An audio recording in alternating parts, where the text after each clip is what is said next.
Hi, I'm Madison and welcome back to my channel. Today I have the first half of my 2022 anticipated debut novels. So this is a series I've been doing for the last 2 years now, where I give you a list of some of my most anticipated debut novels that are coming out between the first half of the year, and then there'll be another one coming for the second half of the year. So this covers January through June. These are novels that are an author's very first book that they are getting published, and I like to do this series because I like to highlight debut authors and debut novels. I like to get the noise out around them just because maybe people don't know about these authors, haven't heard about their books before, they're not really out there in the world, this is their first time, and I like giving that support. So this is a mixture between YA and adult, romance and fantasy, and just all that good stuff. So without further ado, let's get into it. So January, what I'm starting off with is actually 2 books that are arcs that I also own as well. So I will be reading these 2 for sure next year. The very first of which is Daughter of the Moon Goddess by Sue Lynn Tan. This is one of my most anticipated books of the year overall, and it comes out in January. So this is the first in a romantic duology about a girl whose mum was exiled after she stole like a vial of immortality, and then when our main character's magic flares up and her existence is found out, she has to flee and abandon her mum, and she ends up going to the celestial kingdom and has like a secret identity there, where she ends up training alongside the crown prince, and she starts falling for him, but then she realizes that she now has to try and save her mum, and so now she has to go on this like legendary quest against like creatures and monsters and like all this other like Chinese mythology that comes into it to save her mum. And I'm so excited because there's like a bit of a forbidden romance going on here. You got Chinese myth and lore, magic, celestial beings, and I'm just so excited for it. I think it's gonna be like, it's a 5-star prediction for sure. Also in January, we have Getting His Game Back by Cadenet. This is an adult romance. So you have Khalil, who has been going through a lot of mental health things over the last year, but he's kind of trying to now prove to everyone that he's, you know, back on his game and he's getting back into the industry, and he owns this chain of barbershops that he's trying to, you know, really like revolutionize. And then you have Vanessa, and she's trying to become a multi-million-dollar tech woman, and she then ends up stumbling across Khalil and his barbershop chain, and they kind of like start to hit it off and things start to happen from there. And she's like kind of scorned from some past breakups and doesn't think she'll ever find the perfect man, and Khalil is still kind of trying to deal with all the mental things that he's been going through for the past year, especially his depression, and kind of like learning to let people back into his life. And I'm so excited for this. I do think it's going to be quite a hard-hitting romance. I don't think this is going to be a rom-com, but more of like a contemporary romance women's fiction book more so. So very interested in this and can't wait to see how it goes. Moving on to February, we have Only a Monster by Vanessa Lynn. Oh my god, so excited for this YA fantasy. So this you're following 16-year-old Joan, and she is sent to London to stay with her mother's eccentric family, and when she gets there it all seems really great and fun and awesome until she finds out that they are all monsters and that she herself is a monster, and the boy that she is falling for is a monster slayer, and she is like, oh my god, what does this mean? And in this story she is the villain. She's the villain. That is the tagline, that she is the villain. I love villain origin stories. I love when the villain is the main character. I'm so intrigued by this. I cannot wait to see where it goes.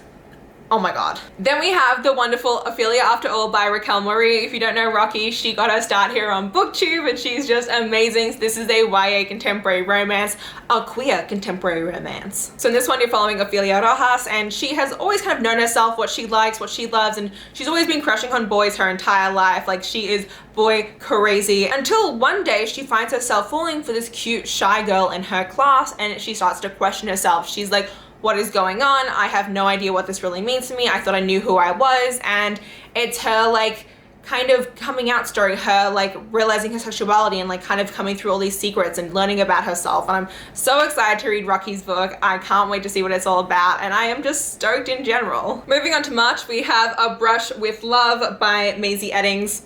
I'm so excited. This is pitched as a slow burn, but I'm okay for that as an adult romance. It follows 2 dentistry students, and they both like have this like meet cute where they literally crash into each other, and they have this like crazy sexual chemistry but agree to just be friends, and it's them like struggling with that, struggling with being oral dentistry students and like trying to figure out their entire lives while denying this like attraction to one another. I'm so excited for this slow burn. I think the sexual tension in this is going to be palpable. It's also supposed to be freaking hilarious, so I am here for it. I cannot wait to see where this goes. Also, this cover's just really dope as well. Like, come on, it's literally toothpaste. It's toothpaste. It's toothpaste. I love it. We also have another YA fantasy, and that is Magic Steeped in Poison by Jude L. Lynn. This is first in a duology, and this cover kills me every single time I look at it. It is just beautiful. It's so beautiful. So this was a family who brews magic teas, and you're following Ning, and her mother just died, and the reason why her mom died is because of a tea that she ended up brewing that ended up being poisonous. And this tea that Ning brewed is also now threatening to also kill her sister. So when Ning hears about a competition to find the kingdom's greatest Shennong-shi, which is master of magical tea making, she decides to enter the competition because the reward is a gift from the princess, a wish granted from the princess, and she is hoping that this gift granted can be finding the cure to the poisonous tea to save her sister. But when she enters the competition and finds there's a lot of backstabbing, court politics, and a handsome boy involved, things get a little bit more complicated. This is giving me total Spin the Dawn vibes by Elizabeth Lim. I'm so excited for it, so here for it. And the cover, I'm never gonna get over this cover. I'm so excited. I also am just like a tea enthusiast, so this just screams to my soul, and I am pumped. Moving to April, I'm so excited for this debut. It is called Medusa by Rosie Hewlett, and this is a retelling of Medusa. That's basically what I can tell you about it. It's a retelling of the myth of Medusa, and Medusa's myth is one that I have always really loved. It's one that I think has so many retellings, so many possibilities to be told from her, and I'm so excited to see it finally come into mainstream media. This has also just a phenomenal cover as well, and I'm so excited to see where Rosie kind of takes it. Obviously, we all kind of know how Medusa's story ends, so we all know that she is going to be killed by Perseus, but I'm so here for it. I'm so here to see kind of how it will tug at my heartstrings and show Medusa in a different light, and I'm just pumped. We then have Portrait of a Thief by Grace D. Lee. This is new adult Chinese American Ocean's 11. Do I need to say more? Do I need to say more? Do I? Do I really? This is a heist novel inspired by the true story of Chinese art vanishing from Western museums, which just makes it even better than I already explained it as. So basically it's about how Western museums, when Western colonization and Western conquering happened, they basically took art and things from the countries that they were colonizing and conquering, and a lot of those have now been put into our museums. And we are following Will Chen, who decides that he is going to steal all those pieces back. He is a student at Harvard, and he ends up kind of bringing in all these other really amazing people, such smart and brilliant students who also have talents that are a little bit, you know, con men and thieves and like lockpicks, as well as like their alternates. I'm so excited. I'm so here for it. We love heist novels. I also love that this is really going to be pushing on colonization and Chinese American identity as well. I'm so excited for it. This cover is really just like, it's so eye-catching as well. So I'm very excited for this one. Moving on to May, we have one of my most anticipated books of the year.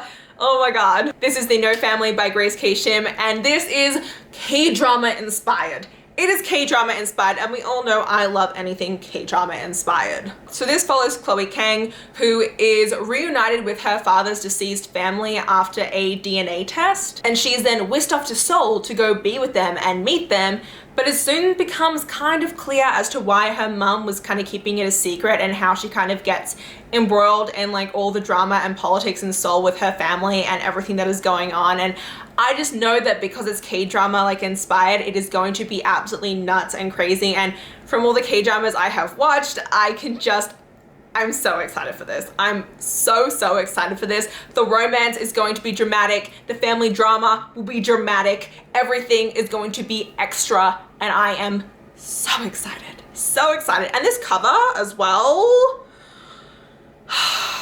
gives me life. Also in May, we have Set On You by Amy Lea. So this fella's curvy fitness influencer, Crystal Chen, and her romance with her gym nemesis, firefighter Scott Ritchie. And I'm so excited for it. I'm also here for like the kind of like enemies to lovers romance going on between them, because he apparently like is constantly like stealing her squat rack and like is hugging all like the different things when she wants to be using them. And I'm excited. I think this is gonna be really great. And I have heard this is actually a little bit steamy. I don't know if it's gonna be Tessa Bailey Avon steamy or just like mild steaminess, but I'm here for it. And lastly, we are going to be moving on to June. We have Fakerty Baker by Jamie Wesley. This is an adult rom-com. So this is the romance between a reality TV star and a cupcake baking football player, and the two of them end up entering a fake dating relationship in order to save his football career. And I'm so here for it. I'm so excited to see where this goes.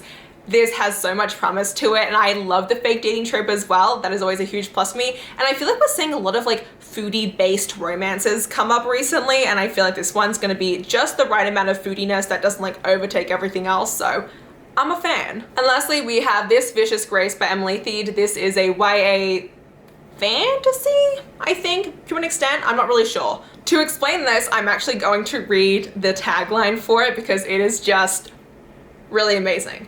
3 weddings, 3 funerals. Alessa's gift from the gods is supposed to magnify her partner's power, not kill every single suitor that she touches. Yes, yes, yes. So the island that Alessa lives on is weeks away from being devoured by demons, and if she does not find a partner in time to help, magnify their magic to kill them all, they will all die.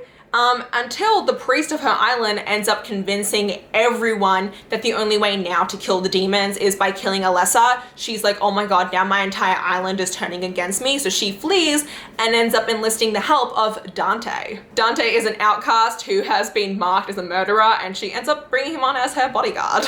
And it may also be that the secrets he keeps could save them all, and he could also be the key to unlocking her magic or destroying her. So I'm here for it. I'm so excited for this. This one sounds delicious and just amazing in general, and I am just a huge fan. So I would like this now, please. Now. Please let me know if there are any other debut novels coming out next year that you think I should be reading. There are obviously a lot more that are coming out, especially ones that are coming out in the later half of the year, which I will be getting to. But until that time comes, thank you so much for watching this video. If you did enjoy it, please hit the like button down below. If you want to see more of me, please go to my channel. And until next time, thanks a bunch, everyone. Bye-bye.